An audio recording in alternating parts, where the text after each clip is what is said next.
बम बोले बम भोले तेरे नाम के दीवाने हो गए भोले तेरे नाम के दीवाने हो गए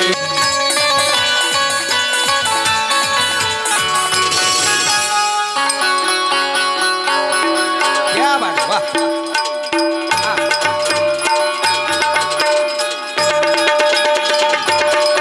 बोला पिनाकेश्वर बाबा की.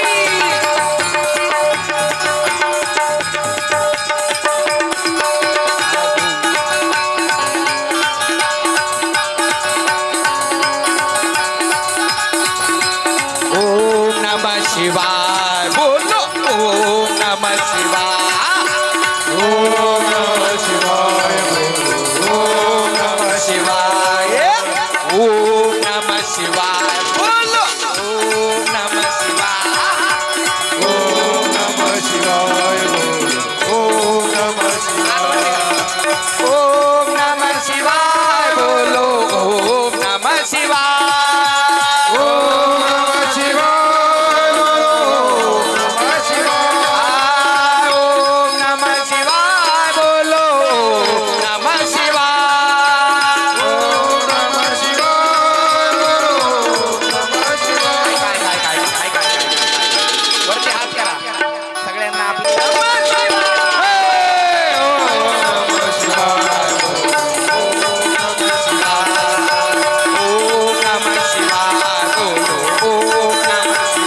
नमः शिवाय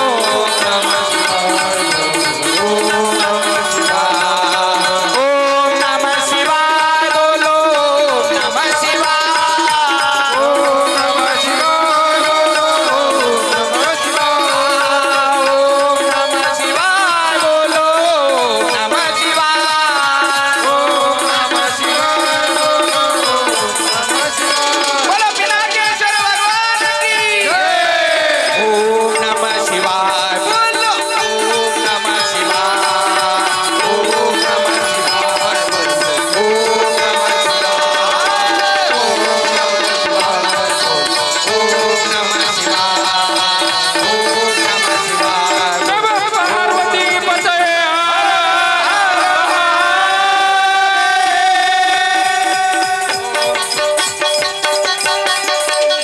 बोलो पिनाकेश्वर भगवान की. बसा खाली बसा. वैश्रवण यांनी तपश्चर्या सुरू केली. भगवंताचं नामस्मरण सुरू केलं. चित्त द्या. बोलो पिनाकेश्वर भगवान मान की जय चित्त. त्यांनी तपश्चर्या सुरू केली. भोले बाबांचं नामचिंतन सुरू केलं. बाबा प्रसन्न झाले. बाबा त्याला म्हणे काय लागतं ते मागून घे. काय लागतं मागून घे म्हटल्यावर काय मागायला पाहिजे. काहीतरी मागून घे म्हटल्यावर आपण काही पण मागू शकतो. पण त्यांनी काय सांगितलं ऐका. दमाने काय केलं. एकच मागितलं. बाबा बाबा मला फक्त आणि फक्त जेवढी तुमची पार्वती माता प्रिय आहे जेवढी तिला भक्ती दिलेली आहे. कोणाला. पार्वती मातेला. जेवढी ती तुमची प्रिय आहे ना मला तेवढं तुमचं प्रिय बनवा. आपण काय मागणार आहे. बाबांना हेच मागा. बाबा जशी माझी पार्वती माता आहे तेवढंच प्रिय आम्हाला बनवा. तेच मागितलं. बाबाला खूप. बाबाचं मन काय होतं. कधी कधी आपण फक्त बका बका मागत जातो. पण ते बाबाला आवडतं का. रावणानं मागितलं बाबा देतेच का. मग काही आपल्या हितकारक नसलं तर बाबा देत नाही. रावणानं 3 गोष्टी तपश्चर्या केल्या आणि 3 गोष्टी मागितल्या. काय काय मागितलं. रावणाने 3 गोष्टी मागितल्या. रावण म्हणतो बाबा प्रसन्न झाले. कोणाला. रावणाला. प्रसन्न झाले तर बाबा प्रसन्न झाले तर रावणा म्हणे काय लागतं ते मागून घ्या. तो म्हणे बाबा मला 3 वरदान पाहिजे. म्हणे काय लागत ते मागून घे. म्हणे बाबा पण पहा बाबा काही पण देत नाही. रावणाने मागितलं बाबा माझी एवढीच इच्छा आहे की खारा समुद्र गोड व्हावा. काय मागितलं. रावणाची मागणी. खारा समुद्र गोड व्हावा. म्हणे दुसरं मागितलं सोन्याला सुगंध असावा. काय मागितलं. सोन्याला सुगंध असावा. आणि तिसरं मागितलं बाबा स्वर्गाला शिडी असावा, शिडी. आणि जर शिडी असती तर या कथेला बसल्या असत्या का, आता येते म्हणून मी जाऊन वरून. हा मग काही पुण्य बाप. पण बाबांना दिलं नाही का? कारण जर स्वर्गाला शिडी दिली असती तर तुम्ही कर्म चांगले केले असते का? बोला, केले असते का? नाही. म्हणून बाबांना रावणाचं ते मागणं तपश्चर्या करून मागितलं पण ते दिलं नाही. तुम्ही म्हणाल महाराज मग सोन्याला सुगंध का नाही दिला? जर कदाचित सोन्याला सुगंध असता तर तो किती पेटीत ठेवला असतं तर चोरांना फक्त नाकाने सुंगत सुंगत यावं लागलं असतं, कधीच घेऊन गेले असते. म्हणून बाबांना सोन्याला सुगंध दिला. कोणाच्या हितासाठी? आपल्याच हितासाठी. सुगंध जर असता तर सोनं लपवलं असतं. त्या 2 पाकळ्या घेऊन हिंडती त्या लपवल्या असत्या तरी चोरांनी कधीच ओढून नेल्या असत्या. बरोबर आहे की नाही? पण तुम्ही म्हणाल महाराज हे झालं, मग रावणाचं हे मागणं चांगलं होतं, खारा समुद्र गोड व्हावा, मग तो का नाही केला बाबांनी? त्याच्या पाठीमागचं कारण आहे. तुम्हाला माहिती का समुद्रामध्ये किती जीवजंतू राहते? माहिती का? किती मोठे मोठे हे राहतात, प्राणी राहतात. म्हणे काय एवढे मोठे मोठे प्राणी राहतात कशामध्ये?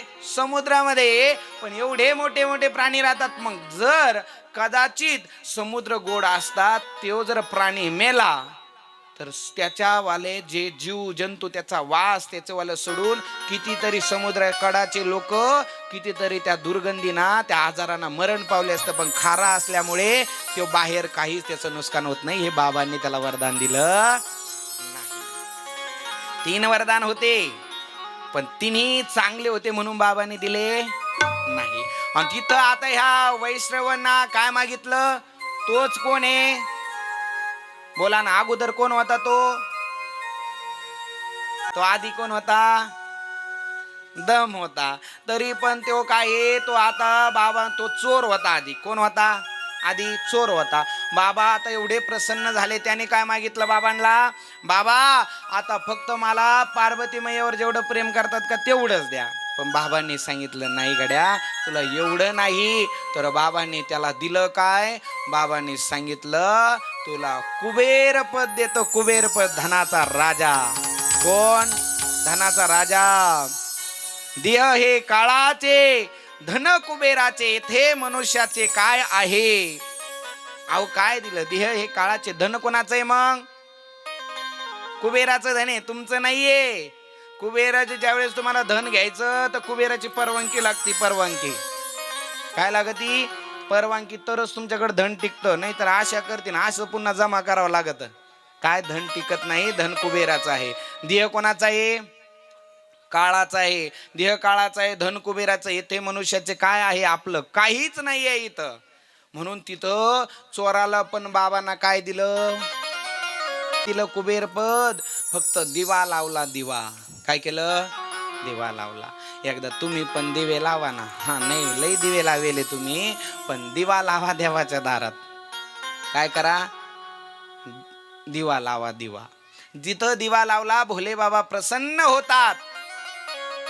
आणि बाबा तुम्हाला काय देऊन जाईन सांगताच येत नाही. अशी सुंदर कथा नारद महर्षींना ब्रह्मदेवाने सांगितले. बोलो नारद महर्षी की जय. ब्रह्मदेव की जय. अशी सुंदर कथा सांगितली. पण नारद महर्षी म्हणतात प्रभू अहो चोराची सुंदर कथा सांगितली हो, म्हणजे चोराला पण एवढं हे त्याने नंतर केली. त्याने एक जीवनभर दिवे लावले. याच्यानंतर महादेव भगवंताला आपण नाही भेटला 7 दिवस वेळ तर नका, पण 1 दिवस सोमवार असा यावा आणि भगवंताला महादेवाला दिवा लावायचा. लावणार कोण कोण लावणार दर सोमवारी? वा बाबा पहा सगळ्यांना पाहिजे ना. मग आपण पुन्हा मागच्या वर्षी सारखं चिठ्ठ्या काढू. चालेल? कधी? शेवटच्या दिवशी चिठ्ठ्या काढू. चालेल ना? हा मस्त चिठ्ठ्या काढू. आणि चला तर बाबांना आता नारद महर्षी म्हणतात बाबा अहो मला ते सांगा ना. ब्रह्मदेवाला काय म्हणतात? मला ते सांगा ना, जे सती मैयाचं चरित्र सांगा ना. बाबांना सतीचा का त्याग केला होता म्हणून. कोणतं चरित्र? बाबांना सतीचा का त्याग केला होता. मग आता तुम्ही गोड ऐका. बाबा सांगायला लागले म्हणे सांगतो तुला चरित्र, फक्त चित्त देऊन ऐक नारदा चित्त दे आता सुंदर कथा आहे. ज्यावेळेस असणार भगवान भोले बाबांनी भगवान नारायणाला सांगितलं की नारायणा, ओ नारायणा, अहो सृष्टी निर्माण करा. काय करा? सृष्टी निर्माण करा. भगवान नारायण म्हणे प्रभू ठीक आहे सृष्टी निर्माण करू. भगवान नारायण आपल्या शय्येवरती झोपलेले आणि फक्त संकल्पना केली आणि नाभी कमळामधून कोणाचा जन्म झाला? काल सांगितलं तुम्हाला कोणाचा? ब्रह्मदेवाचा जन्म झाला. ब्रह्मदेवाकडे नारायणाने सांगितलं. ब्रह्मदेव विचारतात नारायणाला, प्रभू देवा काय आज्ञा आहे? म्हणे आज्ञा एकच आहे, सृष्टी निर्माण करा. भोले बाबांचा आदेश आहे सृष्टी निर्माण करा. सृष्टी म्हणजे आपण, तुम्ही, आम्ही निर्माण करा.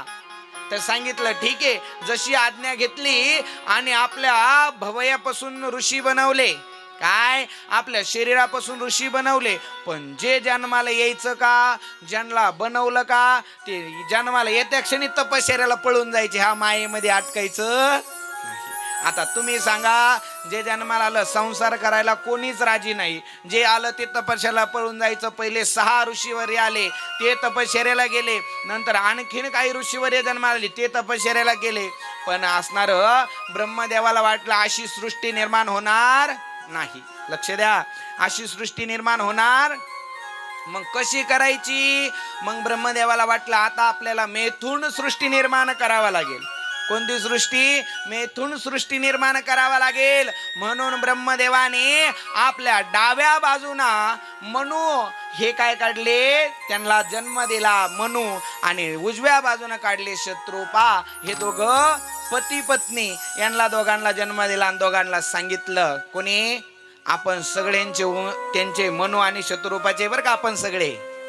काय पहिले हे दोघंच आले होते, मनु आणि शत्रुपा. नंतर जाती पाती नंतर झाल्या.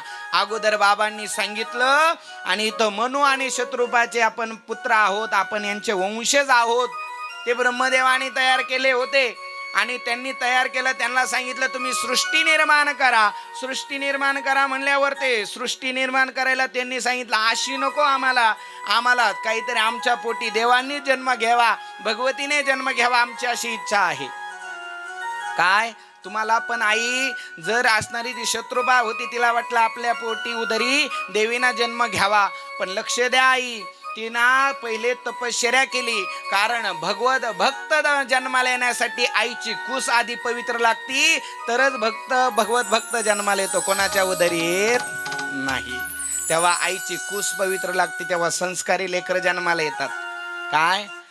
आज आम्ही तिथं जेवायला गेलो ना, त्यांचं लेकरू बेटा दे काही बेटामध्ये शिकायला आहे. मला खूप आनंद वाटला, चांगलं वाटलं. का?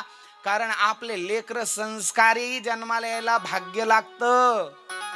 काय? आपले लेकर कुठंतरी, तुम्हाला पण जर लेकर टाकायचे असेल तर आपण ह्याच वर्षी संस्था चालू करू, चालेल. आणि आपलीवाली जिथं बाबांच्याच गावामध्ये तिथं संतगडाजवळ आपण जागा घेतलेली आहे, आपण तिथं पुढच्या वर्षी बांधकाम करू. पण ह्या वर्षी आम्ही जिथं राहतो आपण तिथं ॲडमिशन घेऊ.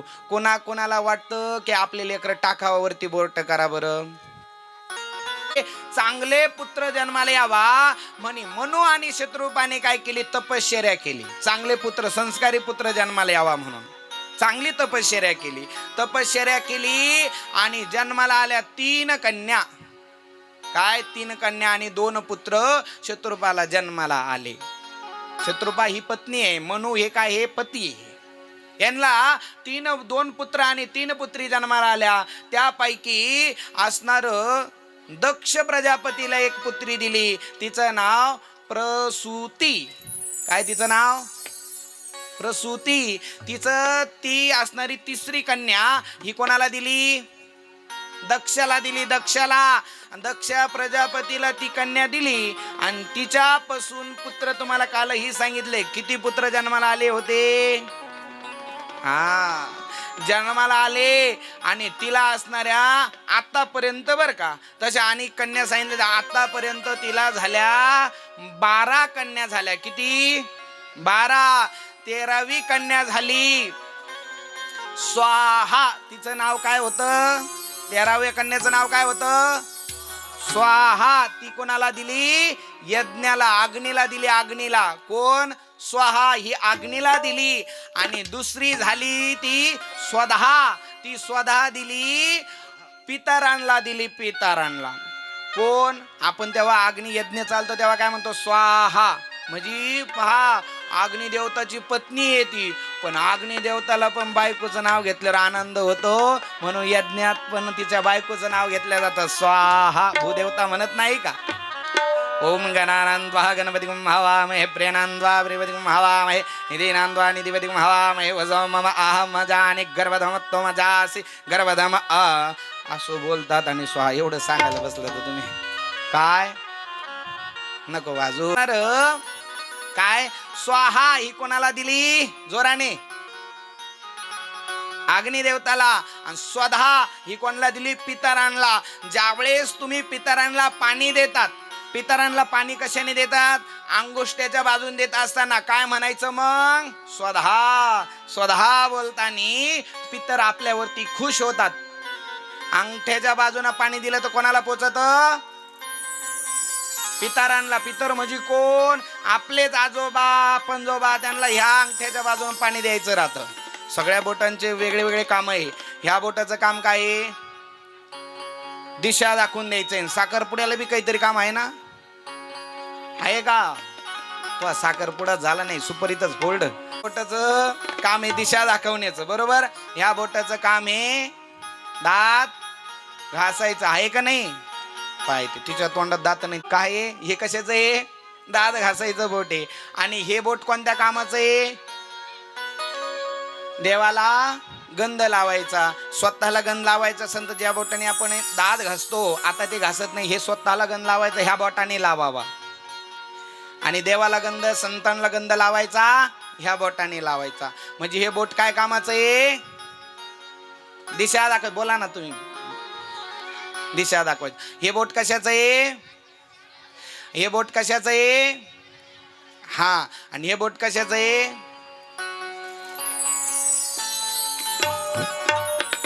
कशाचं प्रतीक आहे सांगा ना? का बरं हसल्या? तुमचे लग्न झाले नाही का? तुम्ही 7 फेरे काय पूर्ण हात धरून मारले का काय? करंगळीच गुतून. हे बोट करंगळी कशासाठी आहे?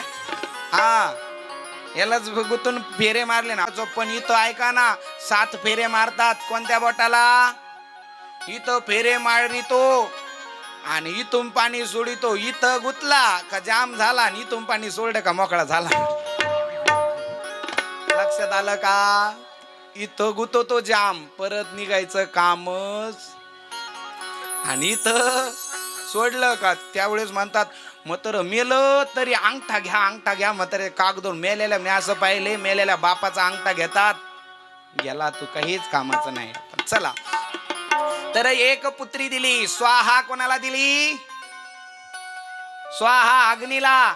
आणि स्वधा पितरांना दिली.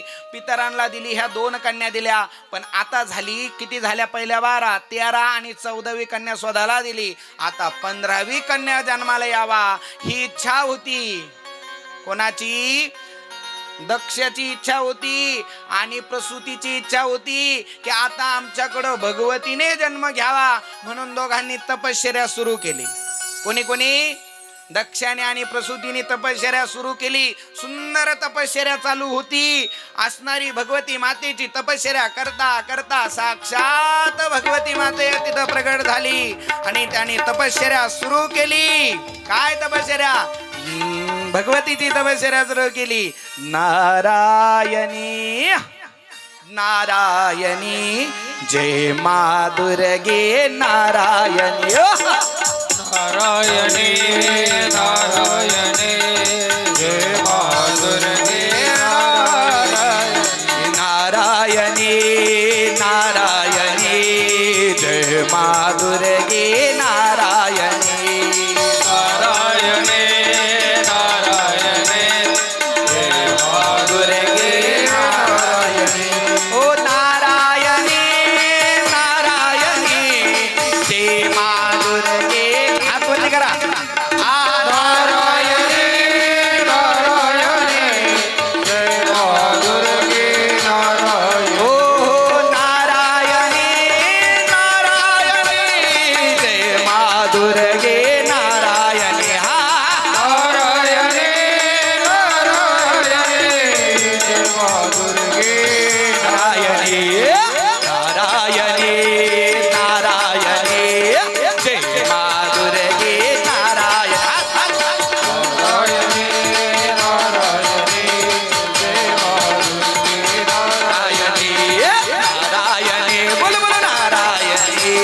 जय मा दुर्गे नारायणी नारायणी नारायणी जय मा दुर्गे नारायणी नारायणी बोल बोल नारायणी जय मा दुर्गे नारायणी हात हात हात नारायणी नारायणी जय महाराजे नारायण बोले दुर्गा माता की शिवपुराण भगवान की पिनाकेश्वर भगवान की हा, हा, हा.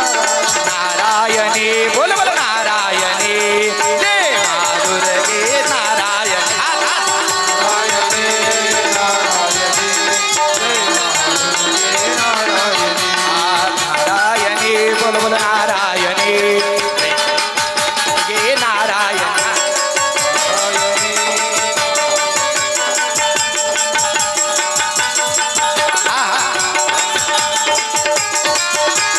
जय दुर्गे नारायणी ओ नारायणी बोलो नारायणी जय मा दुर्गे नारायणी नारायणी बोलो नारायणी जय मा दुर्गे नारायणी जय मा दुर्गे नारायणी जय मा दुर्गे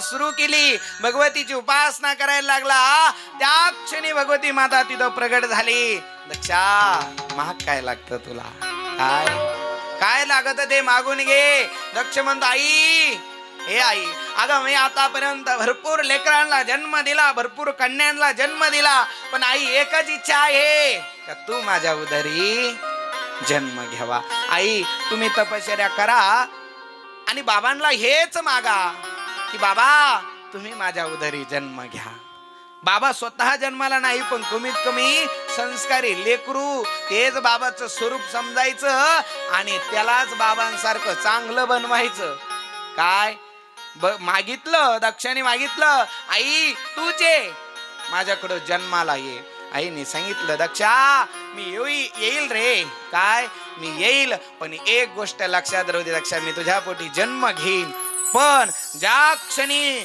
तू माझ्या परिवाराचा अथवा माझ्यावाला अपमान करशील त्या क्षणी मी तुला सोडून जाईन हे दक्षाला तेव्हा सांगितलं होतं काय माझा अपमान करशील किंवा माझ्या परिवाराचा अपमान करशील त्या क्षणी मी तुला सोडून देईल दक्ष म्हणे आई चालेल मी तुझ्या परिवाराचा अपमान करणार नाही असं म्हटला होता पण झालं काय मग त्याच्या पोटी जन्म घेतला कोणी सती मैयाने जन्म घेतला बोलो सती मैया की जय साक्षात सती मैयाने जन्म घेतला आणि असणार इकडं काय झालं इकडं बाबांसोबत विवाह लावायचा ना काय करायचंय मग आता लग्न कसं करायचं नेहमी बापाला चिंता असती कसली चिंता असती कसली की पोरीला वर कसा भेटतो बापाला चिंता असती बर काय दुसरं कोणा वर भेटावा ही बाई बापाला चिंता असते पण ज्यावेळेस लक्ष द्या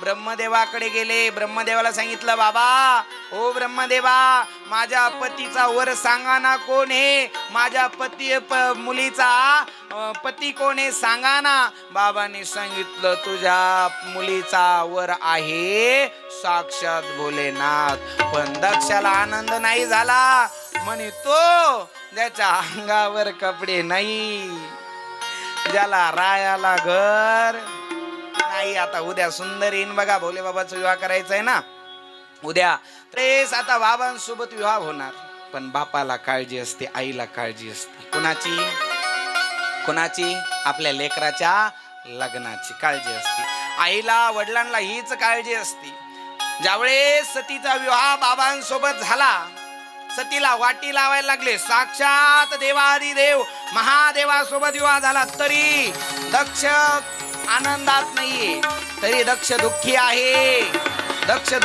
दुःख फास दुःख मानतो दक्षाला दुःख होतं की मी बाबांसोबत रडायला लागला बघा ना एक गोष्ट ऐका ना काय आई बापांना त्या लेकरांचं खूप जीव असतो पण ते लेकर जीव लावत नाही ना नंतर मला काय सांगायचंय लेकर जीव नाही लावत ना त्यावेळेस आई बापांना खूप त्रास ज्यावेळेस कन्याला वाटी लावत असताना आई तर मोठ्या मोठ्याने रडती, पण तो बाप रडत नाही बरं का. तो आतमध्ये जातो, उशीत मुंडका घाली तो गपचीत रडतो. तो सगळ्याला दाखवत बसत तो कारण, पण सगळ्यात जास्त बाप रडतो मुलीला वाटी लावत असताना. कोण रडतो? आई, ताई, तुम्हाला वाटी लावत असताना तुम्हाला वाटलं असतं आई माझ्या गळ्यात पडली. बाप माझा जास्त रडला नाही, पण सत्य सांगतो त्या बापालाच काळजी असती का माझ्या कन्याचं चांगलं व्हावा. तो बाप गपचूप जाऊन रडतो. तो तुमच्या समोर नाही रडत, तो तुमच्या समोर नाही रडत, परंतु तो सगळ्यात जास्त बाप रडत असतो, हे ध्यानात ठेवा. सगळी तळमळ आईचं प्रेम आहे ते नाही म्हणायचं. आईचं प्रेम आई ही खूप रडते, कारण लेकरू द्यायचं असतं ना. पण एक दिवस त्या आईलाच पोरगा रडवतो, ती शोकांतिका आहे. काय गोड उदाहरण आठवतं बघा. एक रमा होती दादांनो. रमा ही भोले बाबांची भक्त आहे. काय आहे? बाबांची भक्त आहे. आणि रमा सतत बाबांचं भजन करते, नामचिंतन करते. रमाचे पती पण भोले बाबांचे भक्त आहे, बाबांचे भक्त आहे. आणि बाबांना फक्त बाबांचं भक्त आणि भक्त भजन करते रमा आणि रमाचे पती दोघं भजन करतात. भक्त आणि भजन करतात. बाबांचं मंदिर बांधलं दोघांनी. काय? रमाने आणि तिच्या पतीने मंदिर बांधलं. पण दादांनो, बाबांना ती काय मागत होती माहितीये? पण काहीतरी कर्म चुकले असन. तिला पुत्र नव्हता, पुत्र मागितला, पुत्र झाला दादांनो. रमाने लेकराला, ते पती तिचा वाला काही आजाराने मरण पावला. रमा एकटीच राहिली. पण रमा खचली नाही. रमा खचली नाही. रमाने असणारं स्वतः खर्च केला, स्वतः जमीन जुमला विकला, पण लेकराला शिकवलं, कलेक्टर केलं. कोणाला? कलेक्टर केलं. रमाने लेकराला कलेक्टर झाला. कलेक्टर झालं लेकरू, लहानचं मोठं झालं. एवढा सगळा खर्च केला, पण एक दिवस असा आला त्याचं लग्न ही चांगल्या मुलीसोबत लावून दिलं. हो, चांगली शिकलेली सवरलेल्या मुलीसोबत लग्न लावलं. पण दादांनो, झालं काय की ती मुलगी एक दिवस तिच्या पतीला, त्या रमाच्या मुलाला सांगते, हो ऐका ना, असणार तुम्ही तिकडे गेले का आई, तुम्ही ड्युटीवर गेले का आई काहीच काम करीत नाही. आपण असं करू ना, आईला आपण वृद्धाश्रमात पाठवून देऊ ना. महाराज, मुलाने ऐकलं दादांनो, मुलाने ऐकलं ना, त्या क्षणी मुलाने त्या तिच्या कानाखाली टेकवली. कोणाच्या? तिच्या कानाखाली टेकवली. कानाखाली टेकवली. पण तिना कानाखाली खाल्ली. पुन्हा असणारे काही दिवसानंतर बोलू लागली, ओ ऐका ना, ऐका, अहो तुमची आई काहीच काम करत नाही, दिवसभर घरात बसलेली असती. दादांनो, घरात तोपर्यंत त्या आईला वाटत असतं माझ्या मुलाचं लग्न कधी होईल आणि मी कधी ह्या कामातून मुक्त होईन. पण दादांनो, पुन्हा तिला जर लेकराचं लग्न करून पण तिला जर कष्टच करायचे आहे, एवढ्या दिवसाचं ती काय वाट पाहते आई? आपण काय पाहतो की फक्त असं वाटतं आई बाबांना, हेच वाटतं माझ्या लेकराचं लग्न होईल तर मला काही काम राहणार नाही. पण ती सून म्हणते, तर रमा ही तुमची आई काहीच काम करत नाही, ती फक्त झोपलेली राहते, खाते झोपती. पण रमा काम करत होती, पण तरी ती खोटं नाटक सांगायची. काय? खोटं नाटक सांगायची दादांना. पण सांगत असताना झालं काय, ती म्हणायची हिला वृद्धाश्रमात पाठवा ना. कुठं पाठवा? वृद्धाश्रमात. आजच्या घडीला पण लेकरं आहे तसे. काय? आई बापाला वृद्धाश्रमात पाठवा. आजच्या घडीला आहे महाराज. तुम्ही आता पण एक महात्माजी वृद्धाश्रम, अनिरुद्धाचार्य, त्याच्याकडं वृद्धाश्रम आहे महाराज. त्याच्याकडं 500 वृद्ध महिलांना सांभाळण्याची ताकद होती. 500 वृद्ध महिला तिथं. आज फुल झालेलं आहे त्याचं आश्रम. 500 असणाऱ्या वृद्ध महिला, आणि त्या महिला दुसऱ्या कोणी नाही, गरीबाचा माणूस कधीच आई बापाला वृद्धाश्रमात पाठवित नाही. त्या महिला कोणाच्या आहे? त्या मोठ्या घरच्या आहे. त्या आई बापाला गरीब कधीच असं म्हणणार नाही बापाला बाहेर निघ. गरीब कधीच आई बापाची अवहेलना करणार नाही. पण ज्यांना तो मात चढलेला असतो, जे श्रीमंत असतात, त्यांच्याकडे खूप पैसा असतो. काय? अनिरुद्धाकडे एक ज्यावेळेस ते आले ना, तर महाराज पोरं खूप शिकलेले होते, खूप पैसा होता. आणि ती म्हातारी तिथं आली ना त्यांच्याकडं, तर त्यावेळेस म्हणे मला आश्रमात ठेवून घ्या. त्यावेळेस तिने विचारलं, म्हणे तुझे मुलं काय करते? म्हणे बाबा असणार त्यांच्याकडं खूप पैसा आहे, अमाप पैसा आहे, पण ते म्हणतात की तू माझ्याकडं नको राहू, लहान्याकडं राय. लहाना म्हणतो तू मधल्याकडं राय, मधला म्हणतो तू मोठीकडं राय, मला कोणी सांभाळायला तयार नाही. आई एवढंच करा, लेकरांनी फक्त आपल्याला सांभाळावा. हो, तुम्ही जीवनात किती कमवलं याला महत्व नाही, लेकर किती संस्कारी केले याला महत्व जास्त आहे. काय आपल्या लेकरांनी आपल्याला मरत्या वेळी फक्त जीव लावा. रमाचं तेच झालं. एकदा सांगितलं त्याने कानाखाली मारली, दुसऱ्या क्षणाला सांगायला लागलं. ती दुसऱ्यांदा बोलली, ओ ऐका ना, हिला आपण वृद्धाश्रमात टाकू ना म्हातारीला. दादा तुम्ही काही दिवस झाले ना सर, आपण आपल्या आई वडिलांना आई आणि बाबा म्हणून नाही बोलत, म्हातार आणि म्हातारी म्हणून बोलतो का नाही? पण तिला ती अपेक्षा नाहीये म्हातारपणी पण म्हणावं, आई आई चाल ना दोन घास खायला सोबत खाऊ. काय लागत हो तिला? काही लागत का दुसरं? तिला तुमच्या धनाची अपेक्षा नाहीये, तिला प्रेमाने वाटतं की तुमचं लेकरू त्याच्या मांडेवरती खेळावा. पण काही सुना एवढ्या माझी वाणी कुठं जाईल अशा आहे की त्या म्हातारीला वाटतं माझ्या नातूंनी माझ्या मांडीवर खेळावा, पण मांडीवर जाऊन देत नाही. आता तिला म्हातारीला आईला तेच वाटतं की असणार फक्त माझ्याजवळ लेकरू यावा, पण देत नाही. एवढीच इच्छा असते, काही इच्छा नसती. माझ्यासोबत दोन घास खावा माझ्या सुनानी, माझ्या लेकरांनी, हीच अपेक्षा असते. तुमच्याकडून काही नाही झालं ना तरी चालन, फक्त जीवनात तुम्ही कधीच, मी म्हणतो भोले बाबांना कधी दर्शन घेऊ नका, पण फक्त उठल्यावर सासू सासऱ्यांना आणि आई वडिलांचं दर्शन घ्या. भोले बाबा तुमच्यावर प्रसन्न होईन दादांनो. काय त्या रमाने आणि असणार काय केलं तिला जेव्हा कळलं, हे बघा दोनदा बोलला तोपर्यंत त्यांनी पहिल्यांदा कानाखाली मारली, दुसऱ्यांदा बोलली तर ते असणार त्यांना ऐकून घेतलं. आणि आता ऐकून घेतलं म्हणजे तिच्या हातचं खात होता. जसे आपण खातो तसे गुण पडत चालतात. तिच्या हातचं खाता खाता तिचे विचार जसे होते ना, म्हणून तुम्हाला नेहमी सांगतो आई मी, रामकृष्ण हरी म्हणत म्हणत अन्न बनवा. ते अन्नच त्याच्यामध्ये गुण टाकतं. जर असे विचार करून ते अन्न बनवत होती ना, तसे त्याच्यावरती गुण पडले. आणि ती म्हणते, काय म्हणते की आता म्हणते आपण आपल्या म्हातारीला काय करू, वृद्धाश्रमात टाकू. दादा असं म्हटलं आणि तो काय म्हणे, अगं ऐक ना, मला पण इच्छा आहे म्हातारीला वृद्धाश्रमात टाकावा. पण झालं काय दादा, तो जे वेळेस बोलला का, तो म्हणे मी आईला बोलू शकत नाही ग. बघा कधी कधी आईला बोलायची पोराची हिंमत नाही होत, तर पोरीला बायकोला पुढं करणार. मी नाही म्हणू शकत का तू बोल म्हणून, तर मी बोलतो म्हणून तो काय म्हणतो तू म्हण. पण दादांनो तो असं बोलत होता का? त्यावेळेस ती रमा जी होती ना, ती तेवढ्यात ऐकत होती त्याचं बोलणं. काय करत होती? बोलणं ऐकत होती. तिने ज्यावेळेस हे शब्द ऐकले की माझा मुलगा पण म्हणतो की वृद्धाश्रमात पाठवून देऊ महाराज, बस आजपर्यंत तिनं भोले बाबांची भक्ती केली ना, आता बस डोळे बंद केली, रडायला लागली. रमा, बाबा बाबा माझं असं काय चुकलं हो, एवढं लहानचं मोठं केलं, एवढं सांभाळ केलं, एवढं इष्टीत कमवलं, आणि आज माझ्या लेकराला माझा काय त्रास आहे बाबा सांगा ना. बाबांना बोलू लागली, कोणालाच बोलत नाही, दुसरं कोणाजवळ दुःख सांगत नाही. बाबांजवळ गेली, मंदिर बनवलेलं होतं, मंदिरात गेली आणि बाबांच्या पिंडीला कडखुडून मिठी मारली. बाबा मी हे दिवस पाहण्यासाठी एवढे दिवस पाहिले का? लहानचं मोठं केलं का लेकराला? बाबा मला काय लागत होतं हो, एवढं मला असणार वृद्धाश्रमात. जशी महाराज सकाळ झाली, आता उद्या पाठवायचं म्हणून रमा पूर्ण विचार. पण रमाने ऐका दादांनो, आई वडिलांचा किती जीव असतो. तो ड्युटीला गेला, त्यांना सांगितलं होतं बायकोला बोलायचं, सांगितलं होतं.